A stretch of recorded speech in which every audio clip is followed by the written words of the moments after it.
প্রিয় দর্শক বন্ধুরা, সাগর বাংলা নিউজ চ্যানেলের আজকের পর্বে আবার একটি নতুন প্রতিবেদন নিয়ে আপনাদের সামনে উপস্থিত হলাম। স্বাস্থ্য বীমা প্রকল্পে ভারত সরকারের অত্যন্ত গুরুত্বপূর্ণ একটি স্কিম হচ্ছে আয়ুষ্মান ভারত। আয়ুষ্মান ভারত প্রকল্পে বাংলার প্রতিবন্ধীরা কি এবারে বঞ্চিত হতে যাচ্ছে? পশ্চিমবঙ্গে আয়ুষ্মান স্বাস্থ্য বীমা প্রকল্প চালুর কথা ঘোষণা হওয়ার পর সাধারণ মানুষের মধ্যে আশার সঞ্চার হয়েছে, কিন্তু প্রকল্পের সুবিধাভোগী নির্বাচনের মানদণ্ড সামনে আসতেই একটি গুরুত্বপূর্ণ প্রশ্ন উঠেছে। বাংলার লক্ষ লক্ষ প্রতিবন্ধী মানুষদের জন্য কি বিশেষ অগ্রাধিকার রাখা হয়নি এই প্রকল্পে? আজকের এই গুরুত্বপূর্ণ প্রতিবেদনে আমরা আয়ুষ্মান ভারত সম্পর্কে অত্যন্ত গুরুত্বপূর্ণ কিছু তথ্য আপনাদের সামনে তুলে ধরব। এই গুরুত্বপূর্ণ প্রতিবেদনটির সঙ্গে সমস্ত দর্শক বন্ধুদের সাগর বাংলা চ্যানেলের পক্ষ থেকে অনুরোধ জানাচ্ছি শেষ পর্যন্ত থাকার জন্য। নমস্কার, আজকের এই পর্বে আমি শিবনাথ রয়েছি আপনাদের সঙ্গে, আর আপনারা চোখ রেখেছেন সাগর বাংলা নিউজ চ্যানেলের পর্দায়। আমাদের একটি ছোট্ট অনুরোধ, যারা সাগর বাংলা নিউজ চ্যানেলটি দেখছেন অথচ সাবস্ক্রাইব করছেন না, তাদের সবার কাছে অনুরোধ, আপনারা সাগর বাংলা নিউজ চ্যানেলটি সাবস্ক্রাইব করে আমাদের সঙ্গে থাকুন। আমাদের আর একটি চ্যানেল জনতা বলছে লঞ্চ হয়েছে। আমরা এই আয়ুষ্মান ভারত প্রকল্প নিয়ে বিস্তারিত একটি প্রতিবেদন সেই চ্যানেলে আপলোড করেছি। সেখানেও আমরা প্রতিবন্ধীদের সমস্যার কথা বিস্তারিতভাবে তুলে ধরেছি। আপনারা যদি চান ইউটিউবে সার্চ করুন জনতা বলছে লিখে, তাহলে আপনাদের চ্যানেল দেখতে পাবেন এবং সেই চ্যানেলে গিয়ে আপনারা ওই বিস্তারিত প্রতিবেদনটিও দেখে নিন। চলুন আজকের এই গুরুত্বপূর্ণ প্রতিবেদন থেকে আমরা জেনে নেব আয়ুষ্মান ভারত প্রকল্পে পশ্চিমবাংলার লক্ষ লক্ষ প্রতিবন্ধী মানুষ কি বঞ্চিত হতে যাচ্ছে। চলুন বিস্তারিত দেখে নিন। প্রিয় দর্শক বন্ধুরা, ভারত সরকারের স্বাস্থ্য বীমা প্রকল্পে একটি অত্যন্ত গুরুত্বপূর্ণ প্রকল্প হচ্ছে আয়ুষ্মান ভারত প্রকল্প।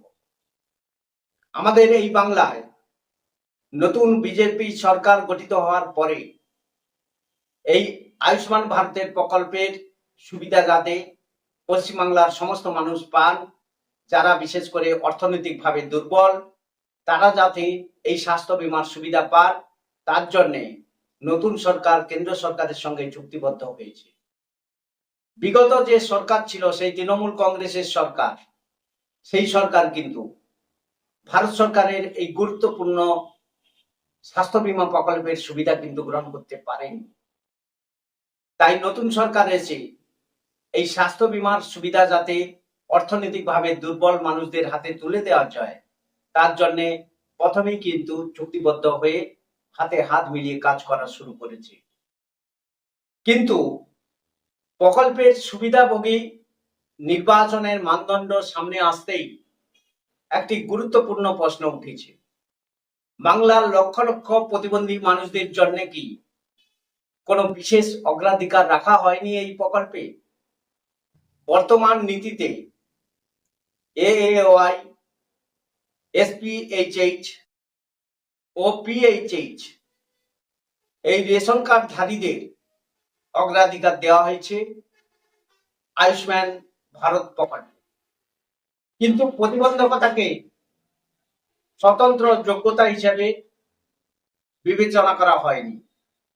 ফলে বহু প্রতিবন্ধী ব্যক্তি যারা অর্থনৈতিকভাবে দুর্বল এবং নিয়মিত চিকিৎসার উপর নির্ভরশীল, তারা শুধুমাত্র নির্দিষ্ট রেশন কার্ড না থাকায় এই প্রকল্পের বাইরে থেকে যেতে পারেন বলে আমরা সাগর বাংলা চ্যানেলের পক্ষ থেকে মনে করছি। প্রতিবন্ধী মানুষদের বাস্তব জীবন সাধারণ মানুষদের তুলনায় অনেক বেশি চ্যালেঞ্জপূর্ণ। চিকিৎসা, ঔষধ, ফিজিওথেরাপি, যাতায়াত, সহায়ক সরঞ্জাম এবং দৈনন্দিন জীবনযাপনে অতিরিক্ত ব্যয় তাদের পরিবারের উপর বড় আর্থিক চাপ সৃষ্টি করে। অনেক প্রতিবন্ধী নিয়মিত কর্মসংস্থানের সুযোগও পান না। ফলে প্রতিবন্ধকতা শুধুমাত্র একটি শারীরিক বা মানসিক অবস্থা নয়, এটি অনেক ক্ষেত্রেই অর্থনৈতিক দুর্বলতার অন্যতম কারণ বলে আমরা মনে করি। সবচেয়ে বড় প্রশ্ন হলো, যদি একজন আর্থিকভাবে সচ্ছল ব্যক্তি শুধুমাত্র নির্দিষ্ট রেশন কার্ড থাকার কারণে স্বাস্থ্য বীমার সুবিধা পান, অথচ একজন প্রকৃত দরিদ্র প্রতিবন্ধী ব্যক্তি সেই সুবিধা থেকে বঞ্চিত হন, তাহলে এই নীতিকে কতটা ন্যায়সঙ্গত বলা যায় সে বিষয়ে প্রশ্ন থেকে যায়। একটি কল্যাণমূলক রাষ্ট্রের দায়িত্ব হলো সমাজের সবচেয়ে দুর্বল ও ঝুঁকিপূর্ণ মানুষদের অগ্রাধিকার দেওয়া। সেই দৃষ্টিকোণ থেকে প্রতিবন্ধী নাগরিকদের জন্য পৃথক অগ্রাধিকার, বিশেষ কোটা অথবা স্বয়ংক্রিয় অন্তর্ভুক্তির ব্যবস্থা থাকা উচিত ছিল বলে আমরা মনে করি। অনেক সামাজিক কর্মী এবং অধিকার আন্দোলনের সঙ্গে যুক্ত ব্যক্তিরাও একই মত পোষণ করেন। আয়ুষ্মান প্রকল্প নিঃসন্দেহে একটি গুরুত্বপূর্ণ উদ্যোগ, তবে প্রকল্পের সাফল্য নির্ভর করবে প্রকৃত প্রয়োজন মতো মানুষের কাছে সুবিধা পৌঁছানোর উপর। তাই এখনই সময় এসেছে প্রতিবন্ধী জনগোষ্ঠীর বাস্তব সমস্যাগুলিকে গুরুত্ব দিয়ে তাদের জন্য বিশেষ বিধান ও অগ্রাধিকার নিশ্চিত করা।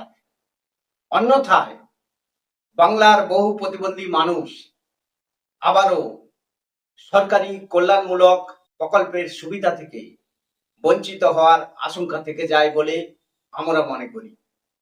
সুপ্রিয় দর্শক বন্ধুরা, স্বাস্থ্য সুরক্ষায় আয়ুষ্মান ভারতের মতো এত বড় একটি স্কিমে সুবিধাভোগী নির্বাচনের মানদণ্ড হিসেবে কেবলমাত্র রেশন কার্ডকে বেছে নেওয়া কি সত্যিকারের অর্থনৈতিক চিত্র প্রস্ফুটিত হয়? আপনারা সবাই জানেন, আমাদের এই পশ্চিমবঙ্গের এই রাজ্যটি দীর্ঘদিন ধরে শাসন করেছে বামফ্রন্ট, 34 বছর। এর পরের 15 বছর এই রাজ্যটি শাসন করেছে তৃণমূল কংগ্রেস। তাদের শাসনকালে এই রেশন কার্ড নিয়ে ভুরি ভুরি অভিযোগ রয়েছে। প্রশাসনের দুর্বলতা, স্বজন পোষণ, কাছের মানুষকে সুযোগ পাইয়ে দেওয়া, এই সমস্ত ভরি ভরি অভিযোগ রয়েছে এই রেশন কার্ড তৈরির ক্ষেত্রে। সেই রেশন কার্ডকে মানদণ্ড হিসেবে ব্যবহার করে কিভাবে প্রকৃত অর্থনৈতিকভাবে দুর্বল মানুষদের চিহ্নিত করা যেতে পারে, আজকে আমরা সাগর বাংলার এই প্রতিবেদন থেকে সেই প্রশ্নটি রাখতে চাই। সুতরাং আয়ুষ্মান ভারতের মতো প্রকল্প যাতে সমস্ত অর্থনৈতিকভাবে দুর্বল মানুষের সামনে পৌঁছে যায়, তাদের হাতে পৌঁছে যায় এই প্রকল্পের কার্ড, তার জন্যে নতুন সরকারের কাছে আমাদের আবেদন, আপনারা পুরো সেন্সাস করে প্রকৃত অর্থনৈতিক চিত্রটি তুলে আনুন। তারপরেই আপনারা কিন্তু আয়ুষ্মান ভারত কার্ড দেওয়া শুরু করুন। প্রকৃত যারা অর্থনৈতিকভাবে দুর্বল, আমরা চাই তাদের হাতে আয়ুষ্মান ভারতের মতো প্রকল্প পৌঁছে যাক। সুপ্রিয় দর্শক বন্ধুরা, আজকের পর্বটি এই পর্যন্ত।